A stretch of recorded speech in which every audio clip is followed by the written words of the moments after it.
Lashlee? None. Good. Awesome. Gus was mentioned yesterday that he takes a lot of the fault for the offense not doing what it wants. And against Georgia, he praised you quite a bit after the A&M game for some good calls. How does the responsibility go around when there is a bad day? 'Cause he's taking the blame one week and then. I think it falls on all of us. Obviously, maybe the offensive coordinator. We got coaches. We do it as a group. We're a team, and the hardest thing as a coach is when your kids they play hard, they fight, and we don't get it done. And so you always look at yourself and what could we have done better to help our guys. And this was a hard one. This one hurt.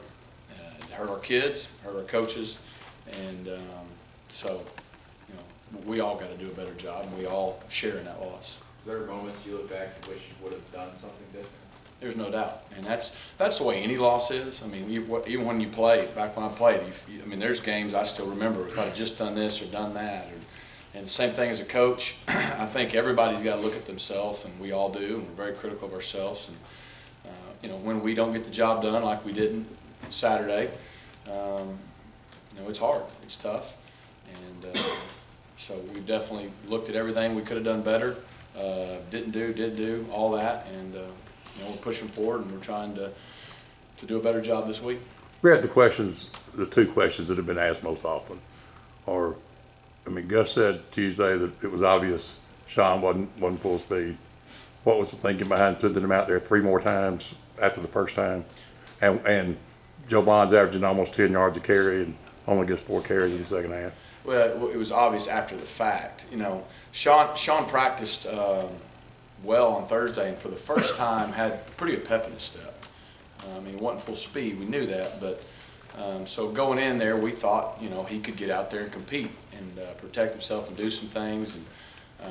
And we did have a plan to insert him and play him. Both guys knew that going into the game, and so we put him in there. And you don't want to put a guy in there for one series, and he's wanting to compete.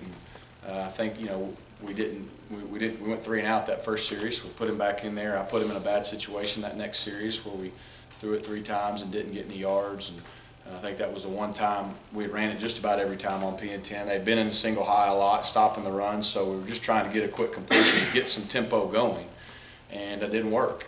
And so after a couple series, obviously we knew that he wasn't full strength, and also we weren't getting anything going, so we switched back to Jeremy, and with the answer to Javon and carries, with the exception of that first drive of the second half, we got 1 first down and then we stalled out. The next 3 or so drives, we went 3 and out. And the first half we weren't doing that. Even the drive we moved it off the 1 yard line and then we turned it over, we were getting some first downs, which allowed us to get tempo, allowed us to get more carries. And we didn't do that in the third quarter. We were very awful. We were pitiful. And even that first drive of the fourth quarter, I believe. And then when we did start getting something going, we were behind. And we're throwing the football more. And Peyton's a better pass protector. He's more experienced. He's done it more. And so that's probably why he was in there a little bit more at certain times. Was Javon banged up? Could he have played if he needed to? Yeah, no, our guys are fine. And again, those guys were running it well. Our game plan was to run the football. We did that well in the first half. We did a poor job in the second half, and a big part of why they didn't get more carries is we weren't on the field because we weren't converting third downs. How's Devontae looked at center this week? He's looked good. I was extremely proud of him, a kid who's never played that position really. About 5 weeks ago, we started working him in practice in that role. So, we didn't miss a beat much. He did a really good job.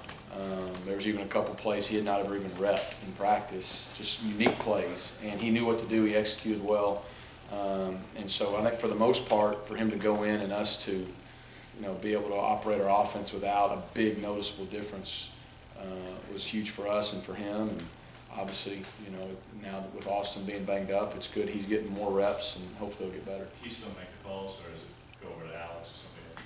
No, he still does. And Devontae's a really smart young man. That's why he's kind of the guy we decided to turn to in that. He could play the guard positions, he could play center, and he's a senior. So Is Robert left the first game left tackle this week? Sean down? if Sean can't go, and that's still a questionable deal. He's getting better, and we'll probably know more closer to game time. But yeah, we got a lot of confidence in Robert. When Sean was out for a little bit the other day, he went in, it was on the touchdown drive to start the game. And the touchdown play with carry-on was even a double team behind Robert. So, Robert's gotten to play a lot this year too, which has helped. And he's doing a nice job, particularly in the run game. You think he can be a full-time left tackle and be that good pass blocker, or do you think he has a right tackle or guard type player? We've been repping him, mainly behind Sean in practice. Now, he can play either side. He's a smart kid. He's probably a better run blocker than pass blocker, but he's doing a nice job in pass pro too. But if he had to be the starting left tackle next Yeah, year, he's going to be good. good. Yeah, he can do it. Rhett, going into this week, what do you look for out of your team? Obviously, win, Yeah. do those things, but anything specifically you're looking for out of the offense heading into Saturday? Obviously, we want to score more points. We want to finish drives and convert and get some tempo going. It's easy when last year I think we were 7-1. We were playing well, and we lost a game that was a hard one to lose, and it took a lot out of our guys. But when you're having good seasons and things happen, and a little bit of adversity hits, a lot of times guys can move through it and all that. We've had a lot of close calls this year. There's been a lot of close, frustrating disappointments. And what I've noticed so far this year with our guys, and not just on offense, the whole team, that's been humbling and really speaks a lot about those kids is even after those gut-wrenching defeats, whoever you want the responsibility to be on, okay? It stinks for a day or two. You come back and they've really competed and practiced hard and come back and they've played hard every game. And they've fought and they've stayed together. And it's hard to do that over the long haul in this league, especially when you can't quite break through at certain times. And then you'll have one and then you suffer another setback. They've played hard. They've fought. They've stuck together. So I look for them to do the same. Playing for a lot. These seniors got 2 more home games. We want them to go to a bowl game. And we want them to get that winning feeling that we had 2 weeks ago. So I look for our guys to come out and play hard and compete, and let's get a win. With so much stock in Jeremy, obviously, in the preseason and the years leading up, and then what's happened at the quarterback position this year with John, do you believe that your starting quarterback for the future next season is on campus right now? Could be. I don't really want to go there. I'd like to finish this season first. It's a fair question. I think from Sean's side of things, he was getting a lot better, and then the injuries had hit him. I think from Jeremy's standpoint, there's a lot of people that don't go through something that he's had to go through. To have all the weight of the world and those expectations at that young of an age, it not go the way you want it to, okay? Endure a lot of criticism, and then, push through it, come back, get an opportunity. Lead us to a big win at A&M. And for him to compete and still be competing, and he had a phenomenal day today, just the attitude that he's had, to me, speaks a lot of the young man that he is. And regardless of what happens for his future, okay, it's going to bode well for him in life. So I'd like to focus on those 2 guys right now that are here, but it's a fair question. Rhett, is Jason Smith, is he healthy at the moment? Yeah.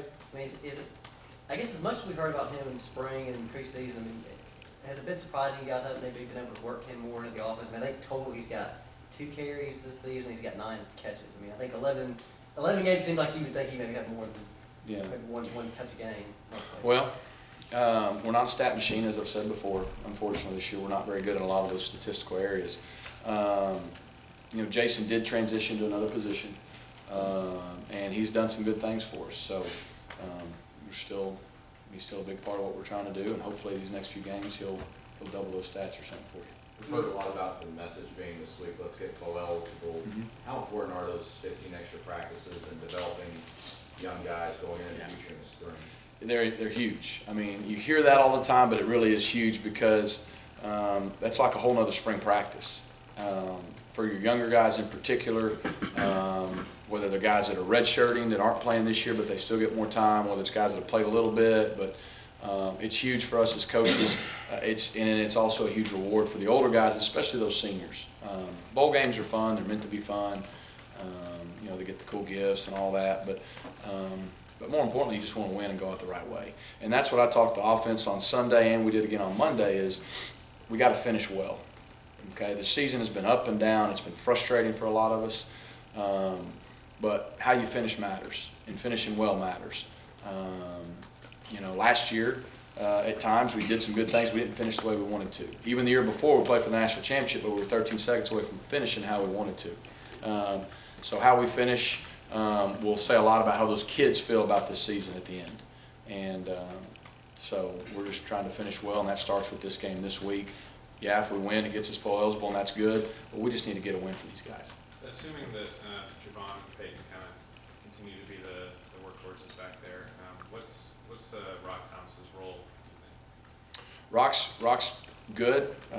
Nothing wrong with Rock. He was slowed by those injuries off and on with the foot and those things. And when that happened, Peyton kind of emerged, and then about the time he was getting back, Javon emerged. So it's nothing against Rock. He still has a lot of ability and brings a lot to the table.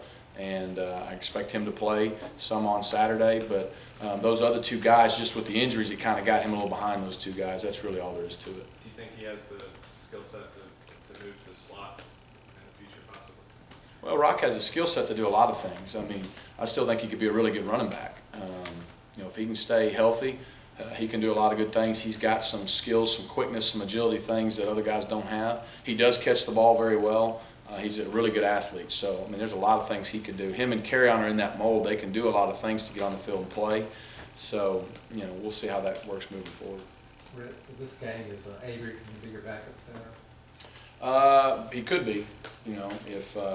If we go with Danzy and Austin's probably pretty doubtful at this point, can't go, then Avery's taking some snaps. We've got some other guys that we're working as well, but Avery's a smart guy, and you really think about it, we're on our third center at this point. So pretty much any of those linemen, it's snapping tryouts, who can snap, But yeah, Avery is smart enough and is capable of doing it. What do you made to play your H backs this season? Up and down,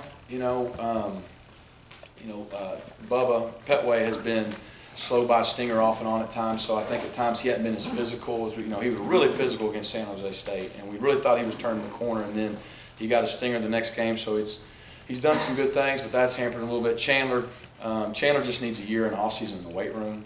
He's a really good football player. He's in good position. He just needs a little more punch behind him. I still think those guys are going to be really good players, but they're young. We had a true freshman and a redshirt freshman playing their first time, so I'd like to think they're only going to get better, but at times they've done some really good things. At times they've done some freshman things. Throughout your playing career, coaching career, you haven't been a part of seasons like this. How are you handling it, and how's it affecting you? Well, no one likes losing, and then no one likes, not getting the results you want. All you can do is, when you're in the season, it's kind of a fog. You just go from one game to the next. If you win, within 12, 24 hours, you're on to the next thing. If you lose, it's the same thing. And you can't let the losses linger and wear you down, and you can't let the wins, make you feel too good about yourself. And so in the season, the good thing sometimes is you have to go on to that next game. So you don't get to sit and sulk or pout or, think about it too much. So really, after Monday, we were able to get ready on Idaho. After the season, probably able to look back and what could be done better and all that. But, life is like that. Sometimes it doesn't go the way you want, and we just got to push through it. And we got good kids. This is a great place. We got great fans. We just got to push through it. Has the work been harder because you guys have had to adjust so much throughout the season? Quarterbacks and the offense and things you do day to day? I don't think it's been harder. We work hard regardless, because if you're winning, then the stakes get higher, and then when you're struggling, you really are working as hard as you can to try to fix it and right the ship.